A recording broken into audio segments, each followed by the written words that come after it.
Galatia sahluko 4. Ngisho ukuthi ke ngesikhathi indlalifa isiseyincane ayikahlukani nesisebenzi noma ingumnikati wako konke iba ngephasi kwelibalinzi nebaphathi bayo kuze kufike isikhathi lesabekwa nguyise. Kuze kufikeni?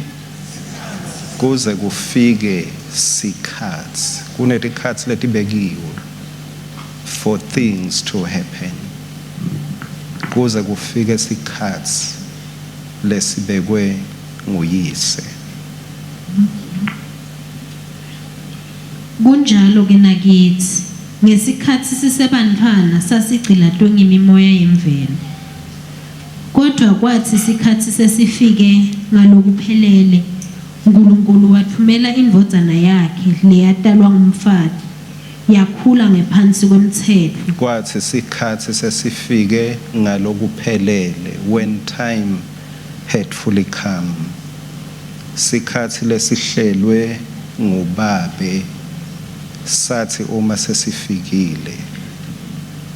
Kuzenzo 1 verse 7 he said to them, it is not for you to become acquainted with and know what time brings the things and events of time, and their definite periods of fixed years and seasons, their critical niche in time which the Father has appointed.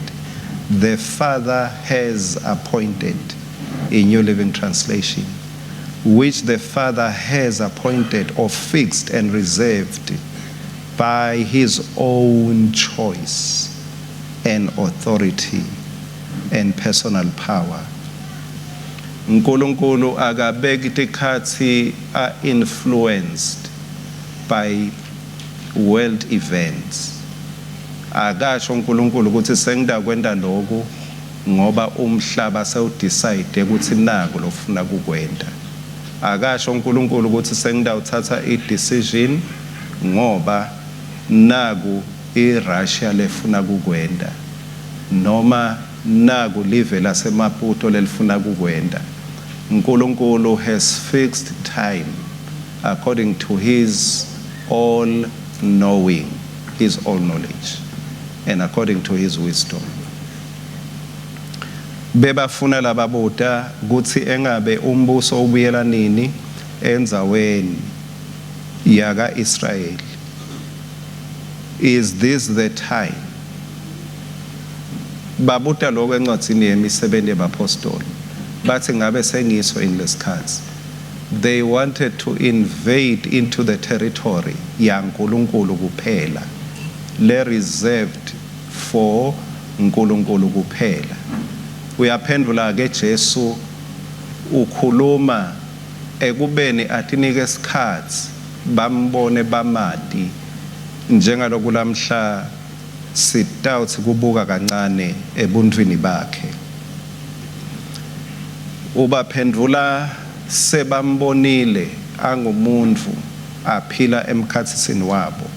Uthi indzaba yekwati tikhathi fixed years and seasons is by Father's appointment. Loku tintfo leti ku agenda leti seluhlelweni lwababe. Tiseluhlelweni lwababe. Ngalama emagama uthi don't worry about what is in our Father's hands. Lokuhlelwe ngibabe ungakhathateki ngako ukuthi kutawukwendeka nini. Hallelujah, makabonge Jesu. Thank you Jesus. Yebo uthembisile, kepha ungahlupheki ngekuthi i-date yalesethembiso ngumhla kabani. Lokhu kutawushintsha nini, lokhu kutawuncamuka nini, kuseluhlelweni lwababe. Kumbe uhlethi lapho phasi kunetintfo tisebhandeni lababe, tiseluhlelweni lwababe. Lokunye kumbe bewufisile nawe, kumbe wakubhala wakudeclare, washo ukuthi this is the year bathi kwasho umfundisi athi lona ngumnyaka wakho. Bese bayasho ukuthi vele kube ngumnyaka wakho awukaphili kube ngumnyaka wakho ekuphila.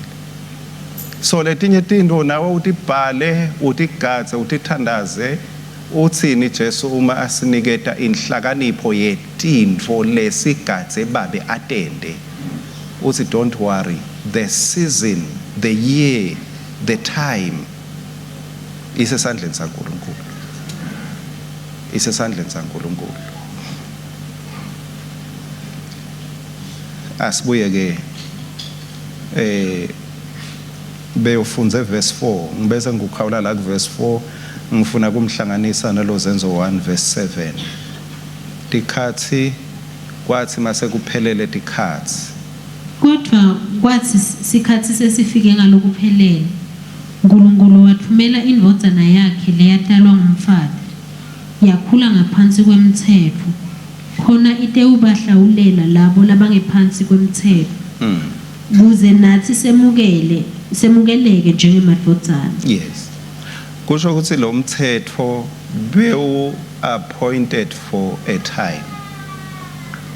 Laba lakhuluma nabo emabandla seGalatia uma ababhalela ngesikhathi kufika labafundisi bemanga bababuyisela le emuva.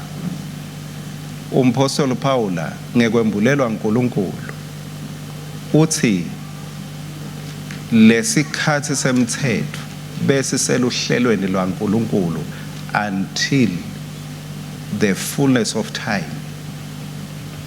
Bese kufika lesikhathi uNkulunkulu labeka sihlelile kuthi nyalo bantu ngeke basakholwa through their human effort. uNkulunkulu sewuthumele indodana yakhe. Why? Because the time he had appointed had come. Ngoba lesikhathi lesahlelwa nguye sesifikile. Sewuthi ke inkululeko nekuphila is no more in rituals and ceremonies. Because isikhathi sakho sesi expired, it has expired. Ayisekho imvuselelo yakho ngoba nangu umthokozisi nempela usemhlabeni. kuDaniel sahluko 2 trying to establish kuzama kuveta leqiniso lekuthi tikhathi tisesandleni saNkulunkulu. He knows when the time has come because nguye, he is the one that has appointed the time. Daniel 2 kusuka verse 19 kuya 21. Kwathi ebusuku lemfihlakalo yembulwa kuDaniela ngembono. Daniela wathumisa uNkulunkulu welizulu wathi, "Alidlunyiswe libito laNkulunkulu phakade naphakade. Uhlakanipha nemandla kwakhe. Ugucula tikhathi netikhathi teminyaka.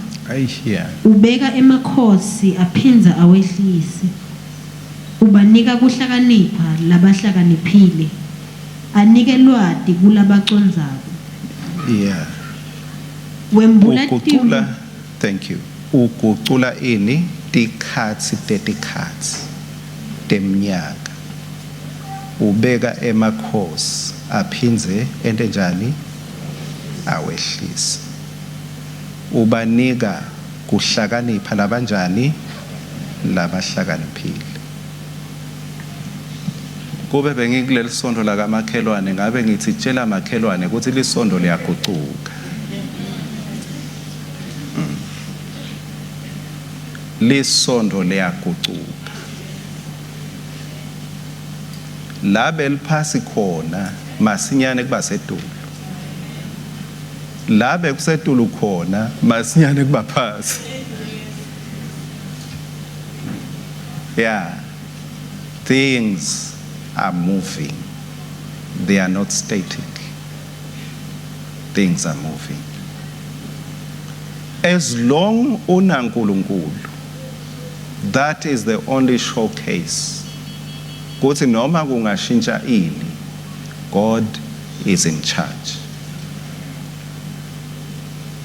Jesu uya ngesibinzi lapha kuPilato, uyakhuluma Pilato uyamehlulela uthi makambuta lapha uthi awuthi phenduleleni awadi ukuthi mina nginemandla ekukukhondema o ekukukhulula uthi Jesu hayikhona. You are mistaken. Mina I'm not submitting emandleni akho, ngisubmita kulamandla lobolekwe wona. Because kahle ngubabe lo in charge over everything that is going to happen. Ngubabe ekugcineni kwawo konke ngalama emagama noma wena Pilato ungathini, I'm not going akungethusi lokuya esiphambanweni ngoba ngiyathi lisondo liyagicika nyalo ngiyethuneni but phela litawugicika lisondo bese ngenda njani ngiyavuka futhi. Because God is in charge. Ugucula tikhatsi tetikhatsi temnyaka. Ubeke emakhosi aphinza wehlisa. Unika kuhlakanipha labahlakaniphile anike lwati.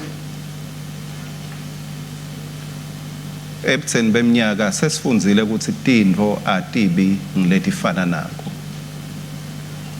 Nesimo selitulu siyabona climate change kusho njalo. There's so much change. Akusafana le tatikhathi besikhalusekwane nini walokho amalinze ngathi uthi not yet. Bese lokha lokwa niyabona lapha kubo December elinyana nje kuye khathi kepha kwanyalo ngive ngazuthi siya ku January sebevile bebusekwana. Niyabona the change. And thine kuyasimangalisa but uthini uNkulunkulu uthi everything that changes is under my control. Kodwa lokumangalisako yena. Things are changing but God remains the same. Unguyitolo lamuhla naphakade. Yes, thank you Jesus. Dwala lami laphakade. Yeah. Mase sizubela ke khona lapho ku verse 39 khona la kusahluko 2. Emva kwakho kuyawuvela lomunye umbuso. Daniel sochaza liphupho lelibonwe inkosi Nebuchadnezzar. Lapha ngifuna unake nje ukuthi God is in charge uthi emva kwakho ngalama emagama uNkulunkulu uyathi ukuthi kunani nyalo and uclear ukuthi emva kwaloku what is coming. Uclear ku program yakhe uclear ukuthi emva kwaloku kutawuchamngani. Emva kwaloku kutawuchamngani uthi emva kwakho kuyawuvela lomunye umbuso lomncane azusasa sihlalweni Nebuchadnezzar akacabanga ukuthi hayi kukhona lokutamphazamisa uthi kuta umbuso lomncane kunalo wakho lolandzelako ngumbuso wesithathu umbuso welithusi uyawubusa umhlaba wonke. Verse 40 ekugcineni kuyawuba nembuso. God is outlining the calendar, the setup of times. Mawuya futhi kusambulo sahluko 1 Sembulo 1 verse 1 lesembulo sa Jesu Kristu lasiniketwa uNkulunkulu ukuthi akhombise tingceku takhe lokho lokunjani lokufanele kwendeke masinyane. Uyambona uNkulunkulu uyatibona letinto ukuthi nakulo lokutakwendeka masinyane. He is clear because he's got the program of the world ngoba umhlaba ungewakhe nekugcwala kwawo. Ku verse 19 uthi manje ke bhala konke lokubona, what you see, bese ubhala lokukhona, bese ubhala lokutawukwendeka ngemva kwaloko. Bhala lokubonako, bhala lokukhona, bhala lokutawukwendeka. Ngoba he is opening a window into things that are on his agenda. 18:20 lethi seluhlelweni lwakhe. Kusho ukuthi sisahleti nje sisaphila kumele ukuthi while kunema world events lokwendekako ingqondo yethu ibese igijimela kuJesu ukuthi engabe what is next on your agenda. Hayi ukuthi what is next after Israel and the war. Hayi ukuthi what is next after Russia and Ukraine. But what is next on God's agenda? Yini letawulandzela. Kuthiwa COVID uyabuya noma sowubuyile. Ingqondo yethu kumele ibuye ithi engabe Nkosi, what is next on your agenda? Because there's something in his agenda. Konke ku phasi kweluhlelo lwakhe. Konke ku phasi kweluhlelo lwakhe. Ngete asithumelela tifo, kepha tifo tingaphasi kweluhlelo lwakhe. Tingaphasi kweluhlelo lwakhe. Uyathi ukuthi lolo jayivako utalicisha nini leli record lakhe. Kungabukeka kujayiva nyalo kubuka kumnanzi nyalo uyathi uNkulunkulu ukuthi he can stop it suddenly, immediately. Akameli mhlangano. He knows how to invade into human plans and philosophies. uNkulunkulu ke ekupheleleni kwetikhathi njengaloku sibona ukuthi nguye lo hlela etikhathi, nguye lo watiko etikhathini wabe sewuyathumela. God is in charge of the times. Kumateyu sahluko 1 ke verse 18 kuya ku 21. Mateyu 1 verse 18 kuya ku 21. Kutalwa kwaJesu Kristu kwaba njeke. Kwathi Maria unina asemiselwe Josefa basengakahlangani watholakala asakhuleliswe ngumoya longcwele. Kepha Josefa indvodza yakhe abe ngumuntu lolungile akathandzanga kumthela ngelihlazo. Wacabanga asafuna kumlahla ngasese.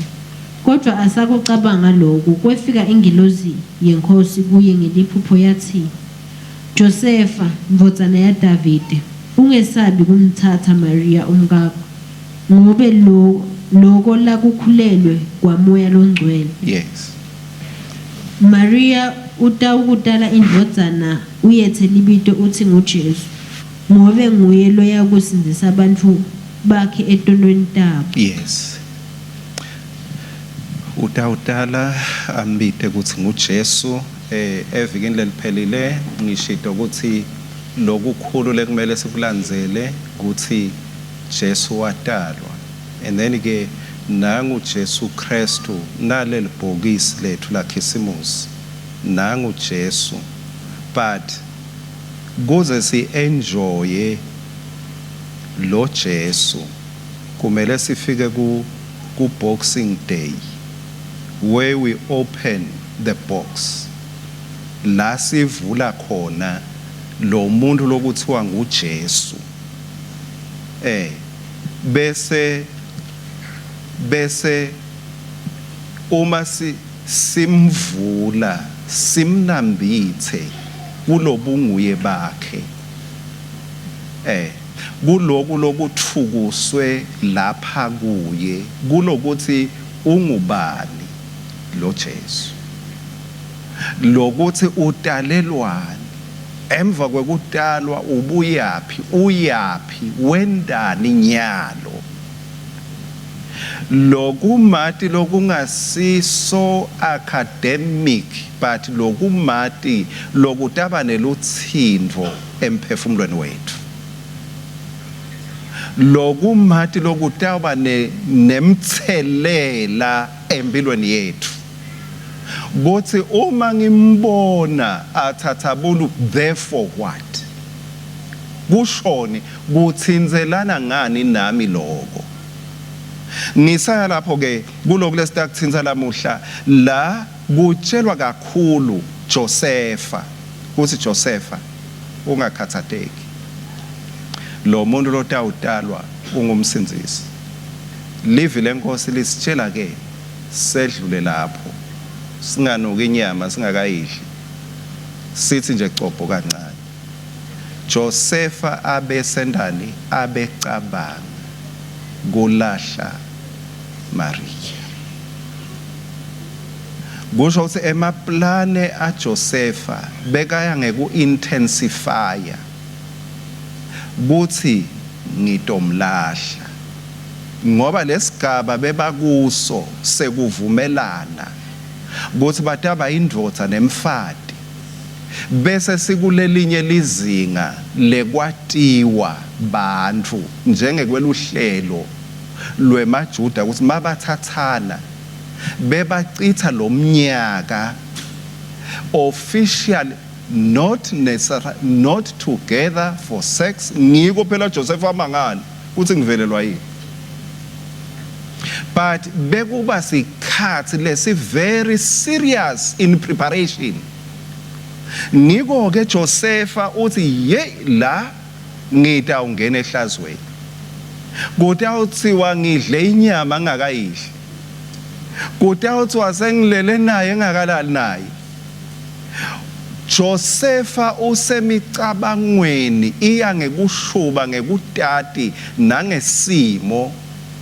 At that time angayifuni lendvo, God sent an angel. Lenhlitiyo nemthandazo wa Josefa, I'm sorry to say, God did not give him what he wanted.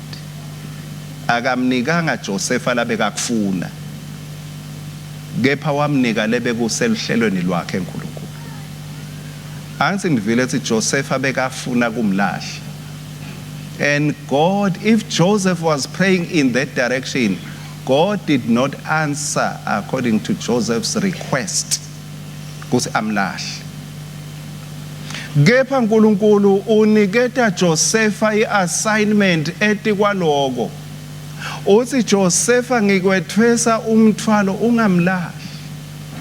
Bona simo tikhathi nalokuvele according to the tradition bekufanele umlahle, but mina uNkulunkulu lodale yena ngadala nawe ngithi ungamlahli.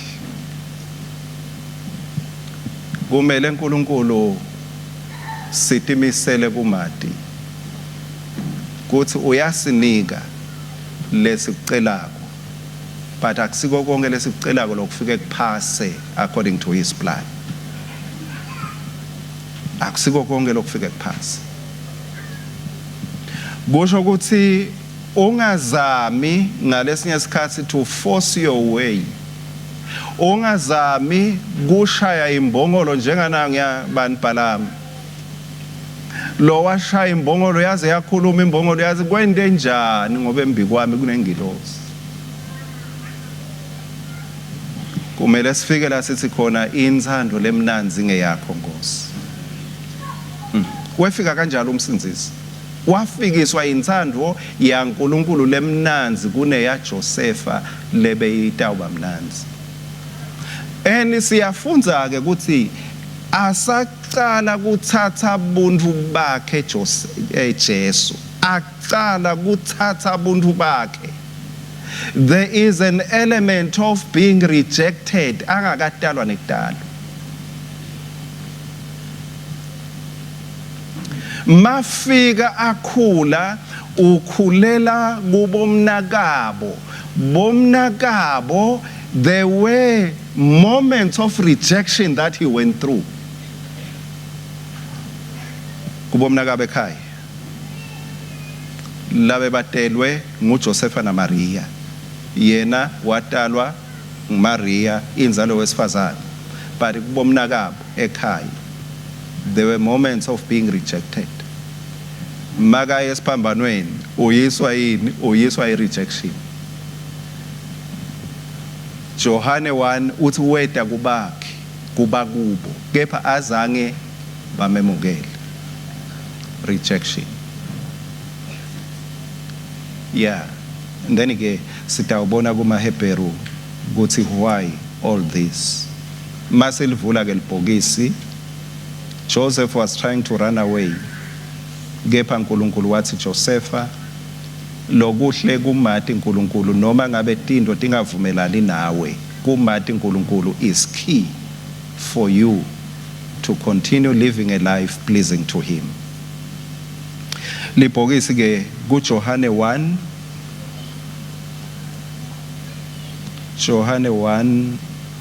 verse 14. Livi waba ngumuntu wahlala naye, wahlala kanye nathi, agcwele umusa neliqiniso.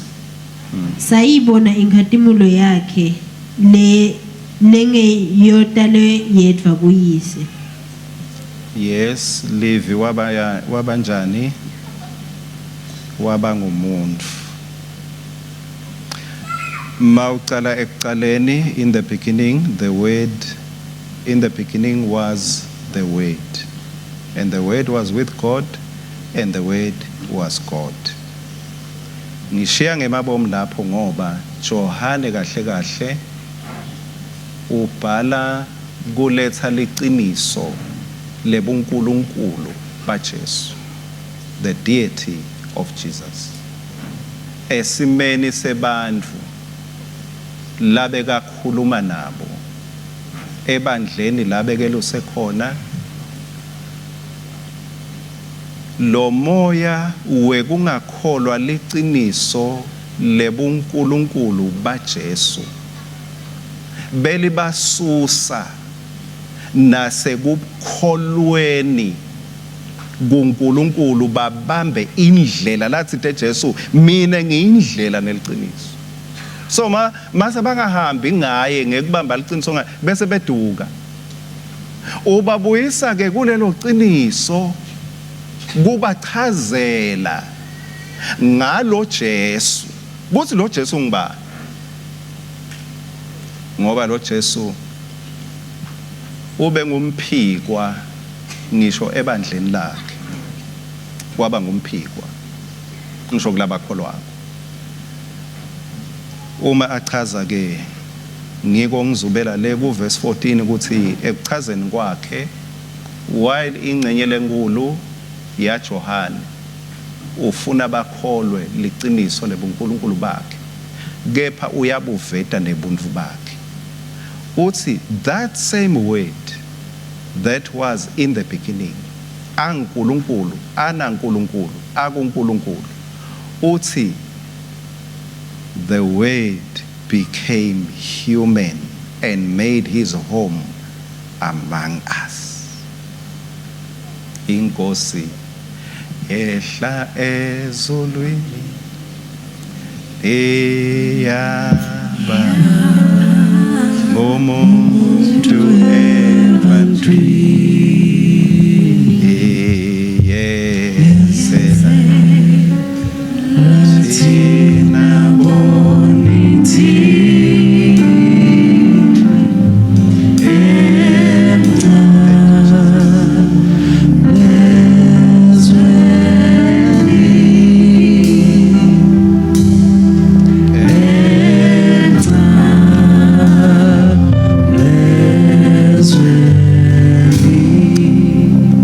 ke singilosi tomemetela ukuthi Maria Josepha ungesabi lapha uNkulunkulu utothatha simo sebuntu. Hey yeah angathi ku correct yini ukuthi ngithi ingilosi beyithi kutodalwa uNkulunkulu inzitha ke umdali utawudala ukhulelwe intombi. He who lives outside time had to get into time. Lo phila in eternity, longenasiqalo longenasephetho. Buta ingilosi tomemedela. It's the beginner of beginnings is about to begin. Umqalisi wako konke utoqala kuphila. Johane lomunye kubafundi lo besedute na Jesu. And waphinze waba khona cishe ngasekugcinene ekubethelweni kwaJesu athi atshela lo mfundi kathi behold your mother, mother there is your son. Waba khona ngasekugcineni ubhala ngaye ke Johane uthi it was the word becoming flesh. He dwelt among us. Simbonile akha phakathi kwethu ku Exodus 33. uNkulunkulu maxoxa naMose. Uthi Mose uyathi ngicela ukukubona. Ukubona.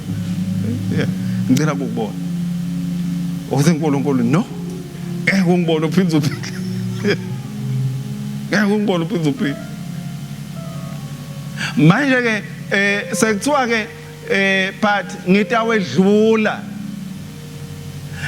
ndawo beka sandla ungangiboni nendlule angisathi noma lesi uyabona umhlana yini but akasasitsheli Moses ukuthi wawubona lo mhlana ngoba ngeke ungibone kuthi wabonani wabona into lengabhaleki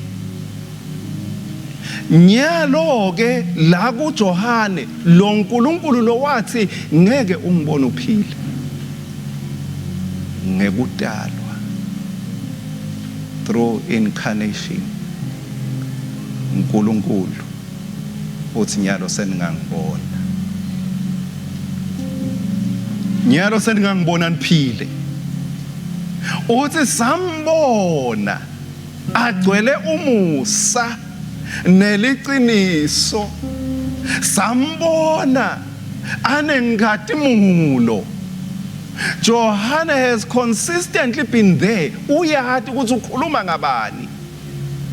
Uthi simbonile eta ahlala akha phakathi kwethu. Makabongwe Jesu. Simbonile. Simbonile. Utokwendani? Why? Why incarnation? Khumbula ke lo munye kulamanye amadodzakade ngeke nginiceba ngicebi nine madodzakade la khuluma ngalo munye nje le khashana uthi ke yebabe uyathi sengibonile kahle mangingathola nje umlumbi ngithathwe ngumlumbi hayi impilo ingaba kahle ngoba nabakithi hayi impilo ayikho kahle. Uthi umlungu nje utawuta netimali ethi wayo konke nje ngiyawuphumula nasekusebenteni mase ngithethwe ngumlungu ngithi umntwana nami kuyangihlupha ke kuhamba hamba ngeke ngahamba mntwana nami ngabona umlumbi athenge emafethi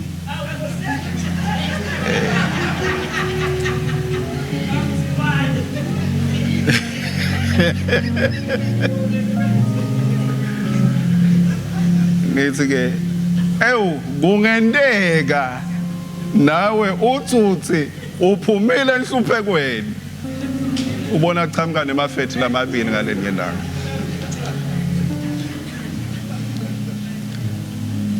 But lokuhle ngalomlumbi lengambona ukuthi abesayingcenye yalabantu lafikela kubo. Asakwathi nekuthenga amafethi. Ngicabanga ukuthi nalaba abhakako bese bathi ukuthi nango amafethi achamukile. Bavele bamlungisele.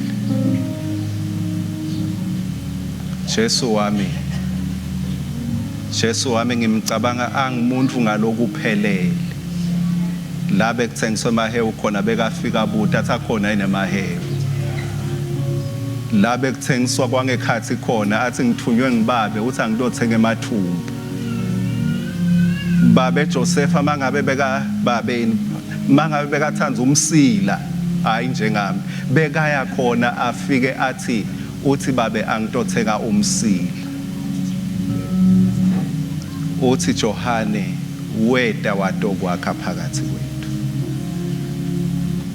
Weda wadokwakha phakathi kwethu. Wahlala emkhathisini wethu.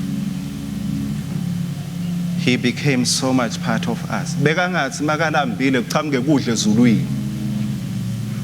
Beka ensimini. Kude la siva khona ukuthi wathi makomile kwachamuka emanti kwavele kwageleta ezulwini yize boSamson bathi mabakhala bomile kwavuleka imithombo. Kepha yena wathi makomile wahamba wayawuhlala walinzela umfati weSamariya. Uthi Johane sambona wakha phakathi kwethu. He came down. Sathane beka ngalingi umuntu longakhona kulingeka. Wamkhanza ku weak time, weak moments. Umkhanza ulambile. Ngoba uma ngabe ude i-weakness, the enemy has no door to tempt you. Umnyango ukuthi silingeke kuyahambisana nebuthakathaka bethu. Kuyahambisana nebuthakathaka bethu. Umkhanza uweak emva kwamalanga langu-40. Wafika lo mubi wathi mangabe uyindodana yaNkulunkulu, the lust of the flesh lokukhanukwa ngomtimba ngesikhathi ulambile udla. Uthi lo mubi mangabe uyindodana yaNkulunkulu khuluma kulamatshe aguquke abe singwa. If you are the Son of God. What a moment to prove ukuthi ungibani yena. Timnanzi lethi ifungo lesihle sibanato uthi abatangibona. Batangibona ukuthi mina ngiyinhlavu yeniso laNkulunkulu. Please don't stress yourself. Ungafaki ku pressure kuwe. Ngoba labanye babese bayawuzila athi kulamalanga langu-40 batawubona. Don't try to prove anything to anyone. Ngoba lapho kutawube kusho ukuthi vele awukholwa ukuthi ungumntwana kaNkulunkulu. Kumele ukuprove ukuthi ungumntwana kaNkulunkulu. They that trust in the Lord shall renew their strength. Just trust him. The temptation was the entry point, the lust of the flesh. Jesu akashongo ukuthi angalambi. Akashongo. Ngoba bekalambile vele. He never denied ukuthi ulambile ngalesikhathi. Against his own flesh wathatha livi, ngisho le livi lingeke liproduce singwa ukuthi asidle. Akathathanga livesi Jesu wathi hayi ngeke ngithole singwa ngale lakho Sathane. Mina ngathi nali livesi nali ngidawusebenzisa lona hayi lelisetshenziswa nguwe. Even for his own benefit azakasebenzise livi to prove. He was so human. Ngake uthi ngisho Sathane wakhona kumngenela atomlinga. ngicela kufika ekugcineni. Ekudalweni kwakhe njengelihlumela endlini yaJese, like a weak tender plant, lokutalwa kusho ukuthi lo buntu bakhe kude sigaba Jesu la ngedluli kuso, lo wedlule kuso wena. Lokutalwa lapha kusho ukuthi he needed to be dependent on someone for security, for food. Kwabitha sakhale emalambile, kwabitha ukuthi abalekiswe ngesikhathi Herod afuna kumbulala. He was weak like a tender plant, fragile, could be easily damaged, killed. Watalwa in that fragile state, angaboni, angevan. Oh, thank you Jesus. Angumuntu ngalokuphelele, gani futhi kunephathi longeke uyiphike ngaye. Lesi yawuyibona kumbe sisavula lelibhokisi lekuthi he was 100% man, but he was 100% God. Ngesikhathi Herod athi ufuna kumbulala, niyayathi isodi yaNkulunkulu Mose, his word, bekungaphuma isodi from heaven ivele ishanyele Herod, but God wavuma ukuthi abe so fragile, abe sesimeni sekuthi angabulawa, angalinyatwa, angendiwa noma yini, and he was fully dependent ekuthenini Joseph uyangibalekisa yini. Akazange avule emaphiko kuvuke lobu divine bakhe abaleke noma alwe. He remained 100%. Njengaloku nawe nami bangaba khona bo Herod sibe under threat,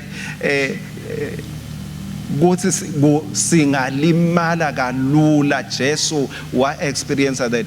Wathi uNkulunkulu, Josepha, thatha Maria, uthatha umntwana ubaleke naye, mbalekisi, ahambe uye eGibhitha niyobhaca sikhashana khona. Kubhaciswa bani bazalwane, kubhaciswa bani? Fully man. So tikhona tikhathi ke bazalwane la khona uNkulunkulu angenda noma yini, but tikhona tikhathi letinye letibita kubaleke. Ngisho kahle? Khona tikhathi letinye letibita kubaleke. Kunetikhathi letibita nawe ufake ama-buckler proof njengabo bonke, uthi ivikele ebugebengwini, ukhiye eminyango, ungasho uthi batambona uNkulunkulu. Uhamba uchele emafasteleni ungavula ushet khiye emotweni uthi batambona uNkulunkulu. There are times when God works nangetinto lesinato lesitikhanzako, asebende ngalabanye bantu uNkulunkulu kukuphephisa, asebende ngalabanye uNkulunkulu bantu. Take him through. Mark 6 verse 3. But he is a carpenter, but ngumbati.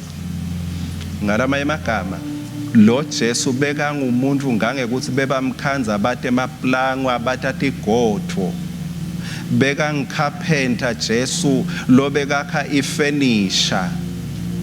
Amen. Bo carpenter bekakha ifurniture Jesu lamanye ama customer angambhadali. Asibeka ngumuntu. He was exposed. Uyakwathi Jesu bukweledwa nina lenikweledwako. Phela uthatha abantu nje ufuna kuva ukuthi engabe umuntu makweledwa uvani makweledwa. ujakele kuphi ujakelele kuthi atokhona kuvelana nebantu labakweledwa kumbe sekuphela iminyaka Nkosi yami yakweledwa uyavelana nawe Jesu noma ngabe ubona awubhadalwa uyavelana nawe kulolu sizi lwakho noma ungabe semkhawule Nkosi umgamla umbala atokhumbula isikwelede sakhe uthi Jesu ngiyavelana nawe noma ngasakubhadala nami ngakweledwa. I was a carpenter. He used to repair tinto letephukile bathi lethe bantu tinto letephukile lapha atilethe ma customer bathi hayi ngisalanza imali yami lapha ku ATM ngiyabuya ngiyabhadala hambe siphelana. He was tempted even in church ngabeka ngalolo lwimi lamuhla ba priest nebaholi betenkolo bebafuna sici ngaye bafuna lokukabi ngaye lokurong ngaye. They wanted to trap him, they wanted something evil ngaye. Ngisho la leaders in church ngasho njalo Matthew 26 bebafuna verse 59-60 bebafuna ukuthi bangambamba ngani hayi ukuthi bebafuna kumthandazela kepha bafuna ukuthi singambamba ngani uyakwathi Jesu bunqoba even during times of being tempted in church. So kulingeka kwakho kuhlupheka kwakho mangabe uhlupheka kumbe phakathi kwalabanye bazalwane. The only thing I can tell you today, Jesu wedlula lapho. He knows how you are feeling. He knows what you are going through. Kwasho thina nawe si counsel abantu asebuhlungweni umuntu uthi I know what you are going through. I'm not very sure. He was tempted by politicians. They were planning for his downfall. Le verse lelo tatfunzela Luka 20 verse 20. They were plotting his downfall. Watching for their opportunity, the leaders sent spies pretending to be honest men. They tried to get Jesus to say something that could be reported to the Roman governor, so he would arrest Jesus. Waphunyela bosochaka labekacishwe kubo. Bebafuna emavi latawasho la khomba ukuthi ulivukela mbuso umelene nembuso weMaroma bahambe baphenyisisa bafuna ngaye. Why? He was fully man. Sekadlulile konke bekendela wena nami. Mahebheru 2 verse 18. For in that he himself had suffered being tempted, he is able to succor them that are tempted, to save them that are tempted. Since he himself has gone through suffering and testing, he is able to help us when we are being tested. Ngicela sukuma. Bonke abanethembe linjalo bayazidla impela bayalahla izono nemithwalo nago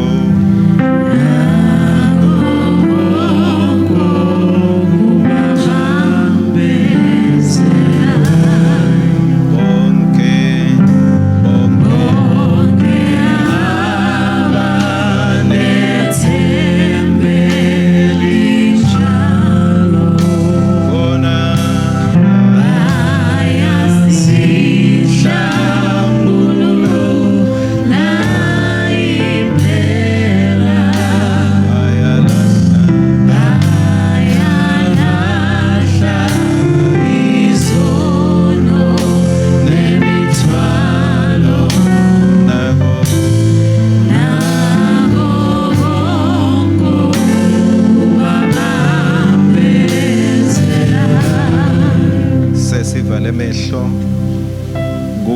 konke lokhu Jesu uNkulunkulu uthatha kuba ngumuntu kuze ate unambitha ade ukuthi mawuthi ekhuwi usho ukuthini,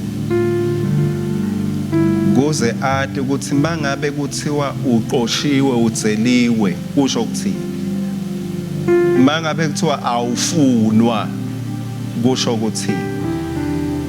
Lethi kuko konke lokhu, since he himself has gone through suffering and testing, he is able to help us. Uyakhona kusisita mbamba. Mangabe ubona simo asishintshi, ubokwati ukuthi sandla sakhe sikuwe. He knows where to touch you. Mangabe unethi nyembeti teminyaka, uthi mawutesula kube kwakheka letinye, he knows how to help those who are tested and those who are tempted. Utalelwani Jesu, utalelwa ukuthi abe ngumuntu ebantwini. Athi mase evile asanambithile kuhlushwa nekuhlupheka bese uyakhona kusita labahlushwako nalabahluphekako. Kube wena Nkosi bewungenathi, kube sandla sakho besingekho kithi ngesikhathi sedlule tintweni letimati.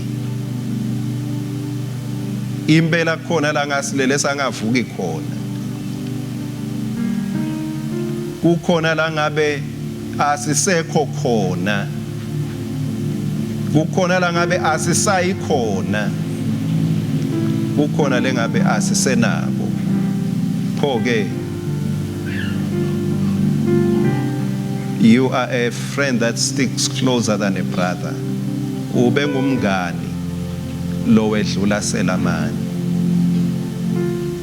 Kube wena bewungekho, kukhona lengabe kuphelele endleleni.